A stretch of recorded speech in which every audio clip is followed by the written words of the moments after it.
Hello, my name is Ben. And my name's Josh. And welcome back to FPL Graduates, and welcome back to another video where in today's video, we're going to do a little team reveal for game week 3 and go through our plans for this game week. So let's get straight into it. Okay, so we're going to kick it off into my team reveal. Having a bit of a slow start to the season, to be honest. Not as good as I was hoping for, but hoping that it will pick up in the next few game weeks with some of these free transfers to use. I have 2 free transfers to use going into this game week, so it'll be interesting to see how many I'm going to use. I'm not quite decided yet, but if you want to know the team reveal before the deadline, head over to our Patreon. We always release it there before the deadline. So, Onana in goal. I started him against Spurs. Obviously, he finished on the same points as Turner, so it didn't really matter too much there. I think United defensively weren't the greatest, let's just say it, against Spurs. I thought against Wolves as well, they weren't the greatest either. But this man is picking up a lot of save points. He's picked up 11 saves in his first 2 fixtures. And I think Forest going forward will produce a few saves out of him at Old Trafford. It should be an interesting game. I'm waiting to see United's defence really sort of click into place. I think the main issue for them defensively is the midfield. Casemiro is getting left on his own with Mount there. I think we saw when Mount came off, it looked a little bit more solid when Eriksen came on. So maybe if Ten Hag changes that, it'll be interesting to see. But he will stay in goal for me for this home fixture. Moving on into defence, we've got Estupiñán, Udogie and Colwill. Obviously, Estupiñán, what a player, man. Goal and assist against Wolves. It's just absolutely phenomenal. It's only a matter of time before he joins one of those big clubs that he leaves Brighton for. Udogie, I've been really impressed with him. His position that he's picking up those half spaces, sort of like in between Maddison and the wingers. Same with the right-hand side, but obviously Porro and Emerson did rotate in game week 2. Yeah, really happy with him. Looking forward to him playing maybe some lesser opposition so he can get forward more. Should be interesting to see. I think Spurs' chances of a clean sheet definitely go up against these next 3 oppositions in the next 3 weeks. And then Levi Colwill is to finish off the back 3. Luton at home. I don't think that's necessarily a nailed-on clean sheet for Chelsea. I thought Luton played really well at the Amex when we saw them in game week 1. Obviously, they did blank last week due to the stadium not being ready. But it'll be interesting to see because I think Luton could cause this Chelsea team some problems, set pieces, etc., that we saw like against West Ham. It's not an assured clean sheet, but he will get in there at the moment ahead of my bench defenders. What's your thoughts on that as a defensive unit, Ben? Do you think the fixtures obviously look okay, but do you think is there some sort of rogue little picks in there?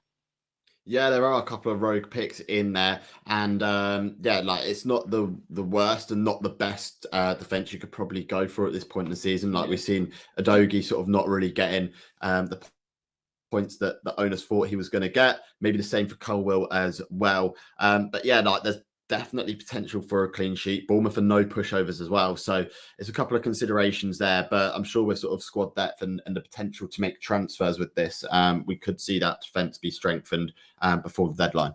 Yeah, 100%. And then we're going to move on into the midfield, and this is obviously where it kicks off.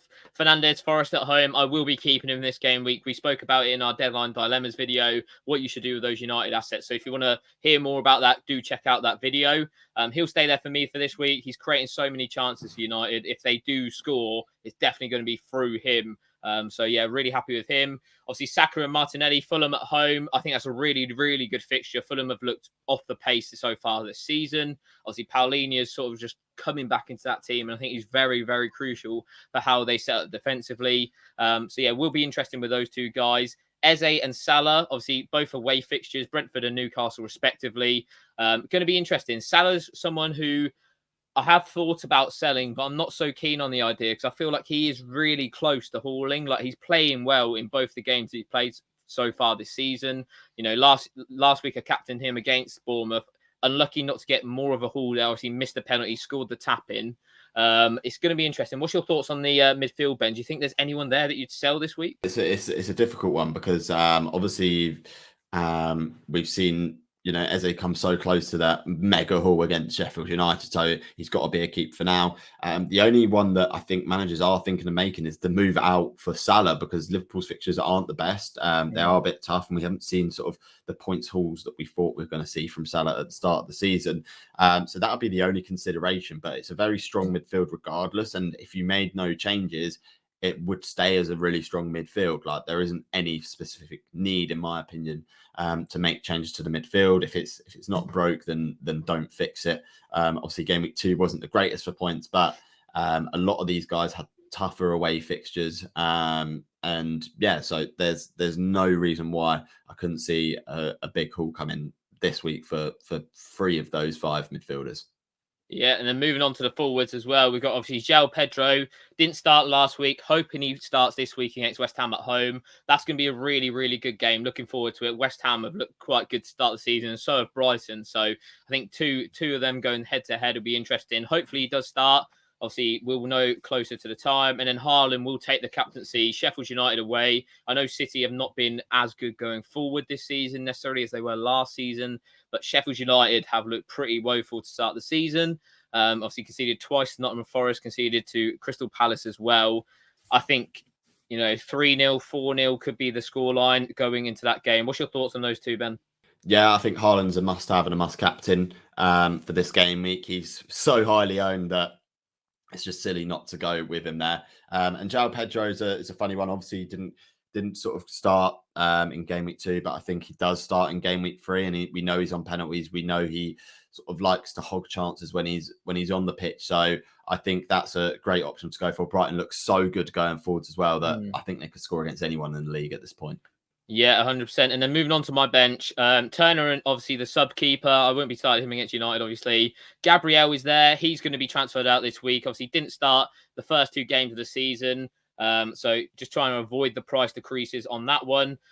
Who I move him to, not so sure yet. Maybe down to Rico Henry to sort of free up the money to maybe potentially move on João Pedro for game week 4 and 5, where the fixtures don't look as good for Brighton. And then obviously Kabore and Mubama, happy with them sitting on the bench. I thought Kabore in game week 1 was really, really good and really attacking. So he could even feature in the starting 11 if that continues for Luton. What's your thoughts on Gabriel, though? The main guy, everyone had him game week 1. Obviously, the early leak, a few moved him on. What's your thoughts, Ben? Do you have him, and what is your thoughts with him? Yeah, it's been an absolute nightmare because I think if those who had Gabriel found out about the news before the deadline, which was just before the deadline, they would have transferred him out and there would have been no headache. But obviously, it was really late news. Some have been left with him, some are left without him. And I think he's definitely a sell for this week. I think the fact that Zinchenko's not back as well is maybe the tactical reasons behind that. But again, if you don't start 2 games in a row, that gives alarm bells ringing. So he's a definite sell for this week. And who to bring him in for? It's a tough one. I don't think many FPL managers are gonna go with the same transfer in for this week. A lot of them transferring out Gabriel, but I think there's gonna be a wide spread of options available for these players. You could go to a Saliba or Ben White. You could go to a Man City defender for their fixture run. You could even go for a Ben Chilwell there. So there's a plethora of options available. They've all got their sort of good points and they've also got their drawbacks of owning, which is why I think we're going to see such a spread of decisions made by managers.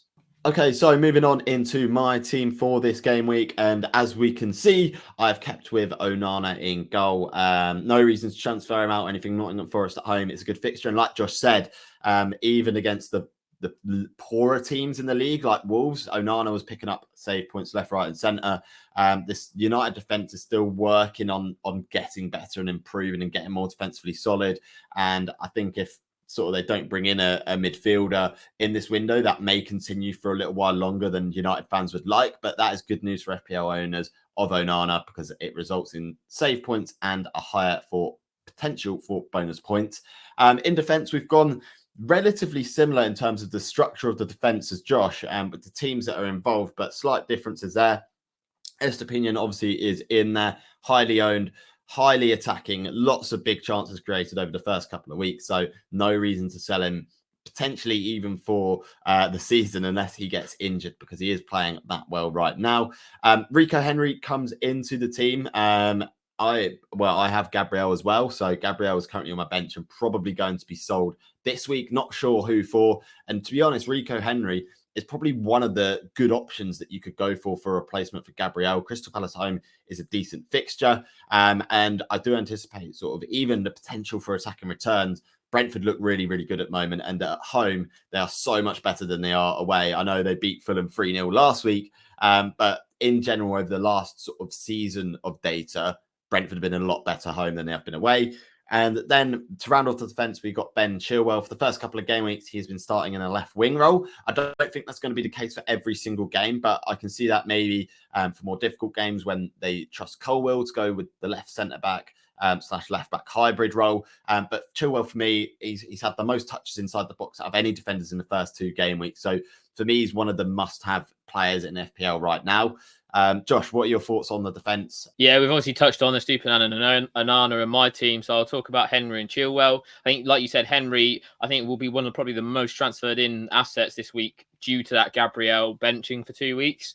So yeah, really nice asset to own. I think, saves the money as well, going from Gabriel down to him, as he's still 4.5, hasn't risen in price yet. Chilwell, obviously really advanced, really attacking, not really playing defence, which is exactly what you want for a defender, really. My only sort of question mark with him is obviously he came off for 60 minutes this week against West Ham, a bit of fatigue issue, which we heard from Pochettino. Same sort of thing, though, that we saw last week with Reece James, that he put it down to fatigue. Maybe it was a little bit worse. So it'd be interesting to see that if he's going to be getting subbed at 60 minutes, is it sort of worth it? For those attacking output, because even when he has been on the pitch, I think Chelsea is still struggling to create chances, real good chances anyway, with the lack of sort of creativity in their midfield. Obviously, Carney Chukwuemeka went off injured as well, which again limits their creativity. No one can know him. It's going to be interesting who even plays that 10 role. So that'll be the only sort of question mark. But overall, a very, very solid defence, and going forward should be looking. Okay, so moving on into the midfield, it's pretty similar again as to the last couple of weeks. We've got Bruno Fernandes in there, who is going to be a definite hold for me now after the Gabriel benching. Martinelli, Rashford, Saka.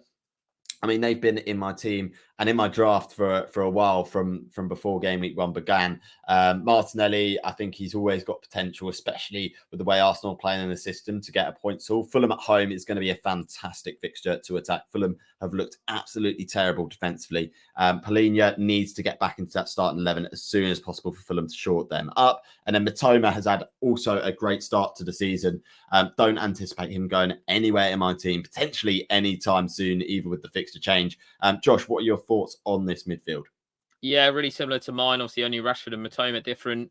I think it's very good. Obviously, you wouldn't sell any of them this week. Like you said, with that Fulham at home fixture, I think that's very, very good for Arsenal. Maybe might be overlooked by a few managers as to how good of a fixture that looks right now. Obviously, Tim Ream got a red card as well last week against Brentford, so that makes them defensively even worse.